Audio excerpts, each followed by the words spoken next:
silakan. Pak, saya minta waktu Bapak sebentar ya Pak. Karena saya ini berkaitan dengan tugas guru penggerak. Saya diminta untuk mewawancarai pimpinan, dalam hal ini kepala sekolah. Dalam Bapak menjalankan tugas Bapak sebagai kepala sekolah, Pak, pasti kan ada terkadang dilema dalam mengambil keputusan ya Pak. Ada dua pilihan yang mungkin sulit, tapi bukan juga sesuatu yang salah. Kedua-duanya sama-sama benar begitu Pak. Nah, yang ingin saya tanyakan ke Bapak, selama ini bagaimana Bapak dapat mengidentifikasi kasus-kasus yang merupakan dilema etika atau bujukan moral yang terkadang membuat Bapak bimbang, Pak? Oh, begini Pak Koko, jadi untuk kasus-kasus dilema seperti itu kami merujuk kepada kepentingan yang lebih besar dan dampak terhadap putra-putri kami, apakah itu berdampak positif atau tidak. Itu yang saya ambil. Jadi itu cara Bapak mengidentifikasi kasus ya Pak? Iya Pak. Kemudian selanjutnya Pak, selama ini bagaimana Bapak menjalankan pengambilan keputusan di sekolah Bapak, terutama untuk kasus-kasus yaitu tadi di mana ada dua kepentingan yang sama-sama benar atau sama-sama mengandung nilai kebajikan, tapi akhirnya membuat Bapak bimbang gitu Pak. Bagaimana Bapak menjalankan pengambilan keputusan di sekolah? Saya selalu melibatkan stakeholder, baik dari guru-guru maupun dari komite dan tokoh masyarakat, sehingga keputusan saya tidak salah. Jadi itu cara Bapak Iya.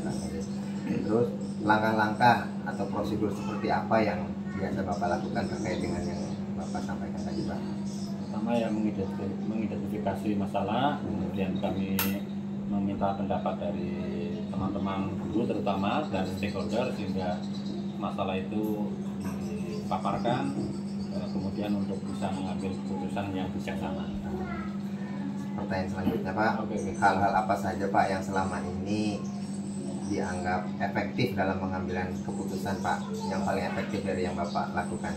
Mungkin karena saya bersifat demokratis sehingga jika ada masalah yang terjadi di sekolah ini, teman-teman itu tidak segan untuk memberikan tanggapan, memberikan masukan, sehingga itu mempermudah saya untuk mengambil keputusan juga karena ada masukan-masukan dari teman-teman guru terutama. Itu yang membuat situasi ini menjadi lebih efektif gitu Pak. Efektif dan cepat selesai masalah. Pertanyaan selanjutnya Pak, Oke. hal-hal apa saja Pak yang selama ini merupakan tantangan Pak dalam pengambilan keputusan?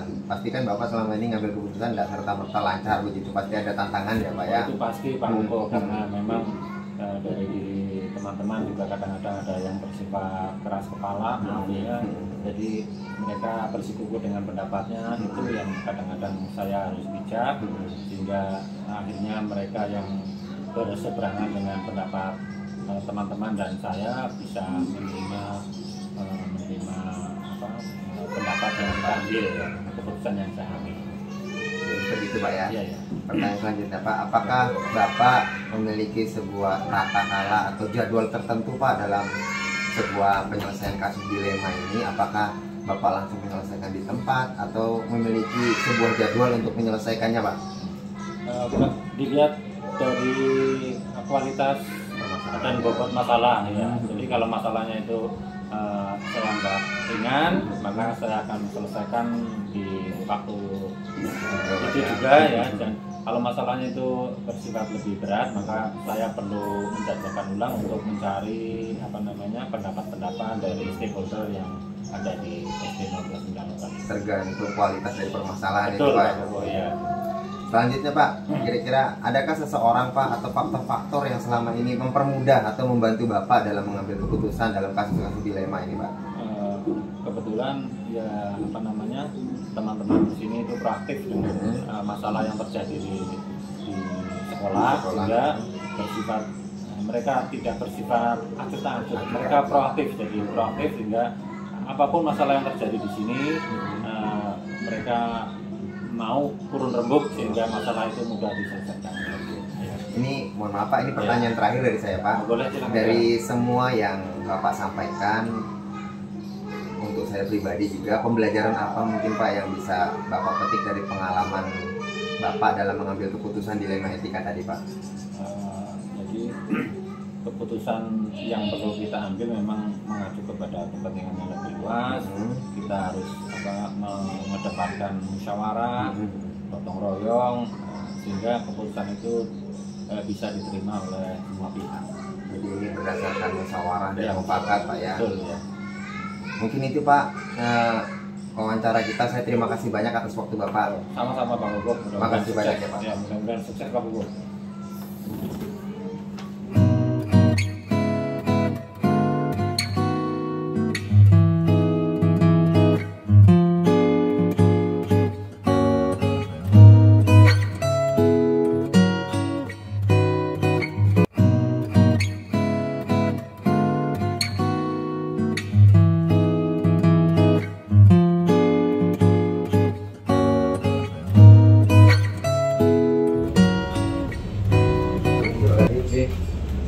Maaf Pak, saya ganggu waktu Bapak sebentar Pak. Ini bagian dari tugas saya sebagai calon guru penggerak. Saya ingin mewawancari Bapak berkaitan dengan pengambilan keputusan yang selama ini Bapak sudah ambil di sekolah Pak. Ada beberapa pertanyaan yang mau saya ajukan ke Bapak ya Pak. Boleh Pak. Pak, selama ini bagaimana Bapak dapat mengidentifikasi kasus-kasus yang merupakan dilema etika atau rujukan moral? Kan gini Pak, kadang-kadang Bapak mungkin dihadapkan dua pilihan yang harus dipilih. Bagaimana Bapak menghadapi dilema etika tersebut Pak? Mungkin dari sini saya akan melihat masalahnya dulu Pak. Yang mengganggu sekolah dan yang tidak. Jadi yang mengganggu sekolah atau tidak itu yang menjadi pilihan Bapak ya dalam mengidentifikasi Pak ya. Nah selanjutnya Pak, selama ini bagaimana Bapak menjalankan pengambilan keputusan di sekolah, terutama untuk kasus-kasus di mana tadi ada dua kepentingan yang sama-sama benar, sama-sama mengandung nilai kebajikan, tapi harus dipilih begitu Pak? Saya biasanya melibatkan semua stakeholder, artinya semua guru pasti saya libatkan dalam pengambilan keputusan.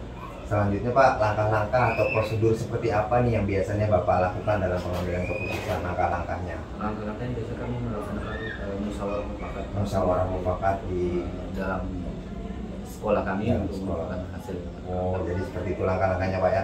Kemudian hal-hal apa saja Pak yang selama ini Bapak anggap efektif dalam mengambil keputusan dalam kasus-kasus dilema etika? Yang Bapak rasa paling efektif begitu? Biasanya yang paling efektif Pak, saya akan memanggil yang bersangkutan dulu Pak, kami berbicara secara keluarga. Oh, diskusi dari hati ke hati Dari begitu hati Pak ya? ke hati, Oh iya.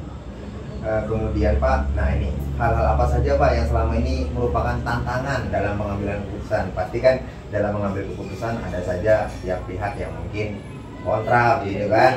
Bagaimana Bapak menghadapi itu Pak? Biasanya saya melakukan pendekatan dulu Pak Pendekatan. antara kedua belah pihak, yang mana yang kontra dan mana yang tidak. Jadi nanti saya satukan pendapat itu, baru saya bisa menentukan keputusan. Jadi seperti itu Pak ya. Selanjutnya Pak, nah, apakah Bapak memiliki sebuah tata kala atau jadwal tertentu, atau Bapak misalnya ada sebuah masalah Bapak langsung menyelesaikan masalah di tempat, atau bagaimana Pak? Biasanya saya lihat dari masalahnya dulu Pak. Lihat dari masalahnya. Kalau besar pasti saya akan menggunakan waktu. Ya, tapi yaitu masalahnya kecil, saya akan langsung ambil Tindakan. Kalau ini berarti tergantung berat enggaknya masalah Pak ya. Betul, Pak. Selanjutnya Pak, adakah seseorang atau faktor-faktor yang selama ini mempermudah atau membantu Bapak dalam mengambil keputusan dalam kasus-kasus dilema etika Pak? Yang mempermudah biasanya banyak Pak, dari teman-teman tuh pasti Teman-teman. apabila itu masalah menyangkut sekolah pasti teman-teman mendukung keputusan. Oh, jadi dari rekan sejawat, teman-teman di sekolah Pak ya. Jadi itu faktor-faktor yang mempermudah. Ini mohon maaf Pak Kadir, ini kita masuk di pertanyaan terakhir yang mungkin menjadi masukan buat diri saya. Dari semua hal yang Bapak telah sampaikan, mungkin bisa jadi masukan buat diri saya. Pembelajaran apa Pak kira-kira yang dapat dipetik dalam mengambil keputusan dilema etika ini Pak?